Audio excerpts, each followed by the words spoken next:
Selamat berjumpa kembali di channel Arketipum 18. Kali ini kita melanjutkan materi sebelumnya mengenai karakteristik bahasa.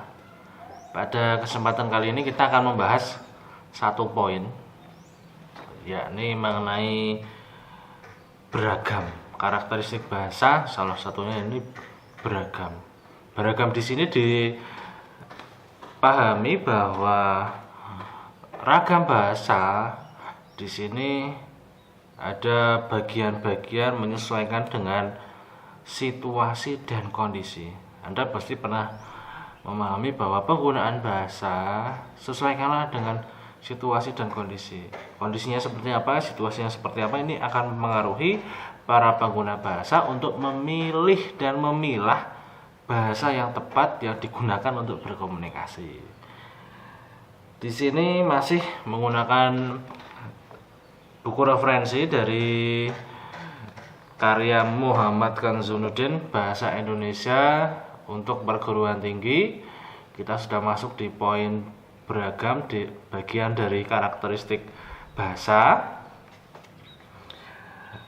Saya mengutip dari teorinya Nababan bahwa ragam bahasa ini terbagi menjadi 5. Yang pertama ada ragam beku. Ragam beku di sini yakni penggunaan bahasa yang tidak diubah-ubah.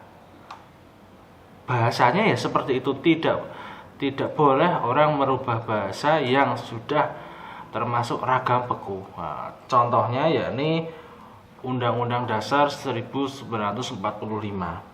yang berbunyi salah satunya bahwa sesungguhnya kemerdekaan itu adalah hak segala bangsa, dan oleh sebab itu maka penjajahan di atas dunia harus dihapuskan karena tidak sesuai dengan peri kemanusiaan dan peri keadilan. Bahasanya sudah tetap, ajeg dalam bahasa Jawa kata-katanya. Jadi tidak bisa orang itu merubah ragam beku yang sudah tetap, yang di sini dimaknai ragam beku itu tidak diubah-ubah. Nah, ini perlu dipahami, ada bahasa yang memang sudah paten, yang sudah tetap, yang tidak boleh diubah-ubah, silahkan Anda mengikuti. Nah, ini jika terjadi ragam beku ini diubah kemudian dimaknai oleh seseorang, maka akan terjadi penafsiran-penafsiran yang berbeda-beda dan akan menimbulkan masalah dan nanti membuat bahan pembicaraan yang banyak. Nah, ini. Kemudian yang kedua ada ragam resmi. Ini ragam resmi merupakan ragam yang digunakan dalam situasi-situasi resmi. Ketika Anda masuk ke dalam situasi resmi seperti agenda Anda ada di kampus, misalkan Anda ini sedang rapat, misalkan Anda sebagai seorang guru, Anda sedang rapat, kemudian ada sidang proposal, sidang ujian skripsi, sidang ujian tesis, sidang ujian disertasi, ragam bahasa yang digunakan ya ragam bahasa resmi. Karena kita di Indonesia ya bahasa Indonesia yang resmi yang dipilih, bahasa-bahasanya ya memang sudah dipilih dan dipilah sesuai dengan situasi dan kondisi saat itu. Nah, ini. Yang ketiga, ini ada ragam usaha.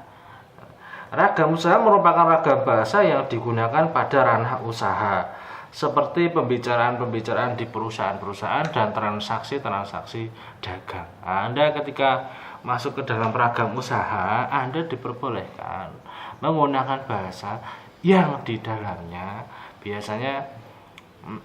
bahasanya itu singkat, kemudian jelas, sederhana dan dapat dipahami dalam ranah komunikasi usaha. Ketika Anda sedang berbicara dengan teman Anda untuk menawarkan sesuatu, nah ini bagaimana barang yang sudah Anda cek, sudah Anda siapkan, sudah Anda tata, sudah Anda desain, sudah Anda persiapkan agar teman Anda itu tertarik, Anda tawarkan dengan bahasa-bahasa ragam usaha. Kemudian yang keempat ada ragam santai, merupakan ragam bahasa yang digunakan dalam situasi santai antar persona yang sudah akrab. Seperti ketika Anda sedang berekreasi, Anda sedang berolahraga, Anda sedang jagong bareng, duduk bersama, Anda sedang melakukan diskusi secara non formal. Nah, ini bahasanya bahasa yang santai, yang mudah dicerna. Bahasa ini biasanya ada di dalam aktivitas Anda sehari-hari ini karena Anda sudah akrab dengan teman Anda, maka bahasa ini menjadi bahasa yang santai. Di sini masuknya ke ragam santai. Kemudian yang terakhir, ragam akrab merupakan ragam bahasa yang digunakan dalam situasi-situasi yang sangat akrab. Seperti dalam keluarga, kemudian dalam tingkatan keluarga Anda menggunakan bahasa-bahasa ini. Nah, ini kadang setiap keluarga ini karena setiap hari berinteraksi, setiap hari menggunakan bahasa untuk berkomunikasi, ini mencerminkan, oh ini keluarga, misalkan saya Irfai, oh Fai ini, oh jadi karena berinteraksinya menggunakan bahasa seperti itu. Jadi keluarga ini ternyata menumbuhkan peran yang sangat penting dalam pemilihan bahasa. Karakter bahasa yang dipilih di dalam keluarga mencerminkan keluarga itu sendiri. Nah, ini perlu Anda pahami. Yang terakhir dari ragam akrab, bahwa situasi-situasi di keluarga yang menjadi dasar anak berkembang ternyata sangat penting untuk dipahami, dan Anda perlu melatih anak menggunakan bahasa-bahasa yang tepat agar anak ketika berbicara ya tahu artinya. Tidak hanya bisa menggunakan bahasanya, tapi tahu bahwa arti bahasa itu untuk apa. Nah, ini penting untuk Anda pahami. Kemudian di beragam ini ada klasifikasi juga berdasarkan kelas sosial.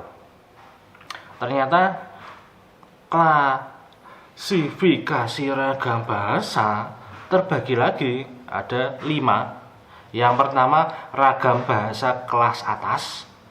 Kemudian ragam bahasa kelas menengah atas, kemudian ragam bahasa kelas menengah, kemudian ragam bahasa kelas menengah bawah, kemudian ragam bahasa kelas bawah. Jadi ternyata bahasa-bahasa yang ada di dunia ini semuanya terbagi-bagi berdasarkan klasifikasi kelas sosial. Ini menjadi menarik untuk bahan penelitian. Nah, ini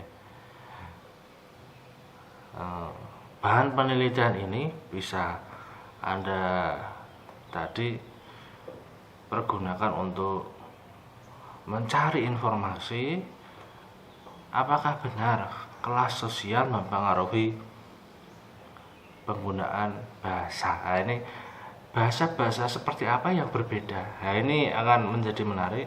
Kemudian faktor sosial seperti apa yang mempengaruhi penggunaan bahasa itu. Ini bisa menarik sekali untuk kita kaji.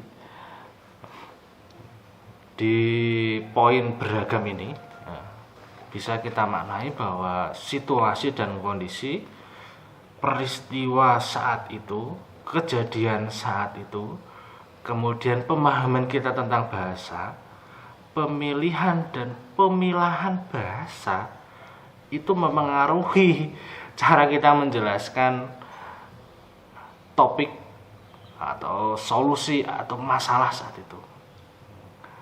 Semoga pertemuan kita kali ini dapat membuat kita semakin cerah terhadap ragam bahasa. Kita bertemu lagi di klasifikasi bahasa di pertemuan selanjutnya. Terima kasih, jangan lupa subscribe, dan salam budaya.